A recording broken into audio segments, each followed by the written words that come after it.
দেখবেন জীবনে যেদিন ভালো হতে চাইবেন আপনার জানা থাকবে যে আপনি কিভাবে ভালো হবেন। যেদিন আপনার মনে হবে আল্লাহর ক্ষমার দরকার, সেদিন আপনি জেনে যাবেন কিভাবে ক্ষমা পায়। যদি আজকে এই মাহফিল মনোযোগ দিয়ে শুনেন, আরে হ্যাঁ, আমি চলে যাওয়ার পরে এই মাহফিল চলে যাবে না তো, কারণ আমি কোনো কিস্সা কাহিনী বলতেছি না, এখানে কোনো গল্প উদাহরণ দিচ্ছি না, সূরা নূহ পড়ে শোনাচ্ছি। কি পড়ে শোনাচ্ছি? আর আপনার ঘরে এই কোরআন আছে, এই সূরা আপনার ঘরেও আছে, যখন মর্জি পড়ে নিজেকে সংশোধন করে নিয়েন। খুব সুন্দর আলোচনায় আসছেন। আর আমি দীর্ঘ অনেকদিন পরে সূরা নূহ নিয়ে আলোচনা করছি, দীর্ঘ অনেকদিন পর। আমার খুব ফেভারিট সূরা এটা, কারণ আমার কাছে মনে হয় এখানে সব কিছু আছে।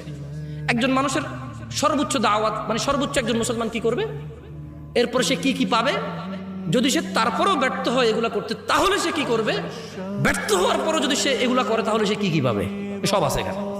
সুবহানাল্লাহ। তাহলে শোনেন, তাহলে আমরা কার ইবাদত করলাম? ভয় কাকে পাইলাম?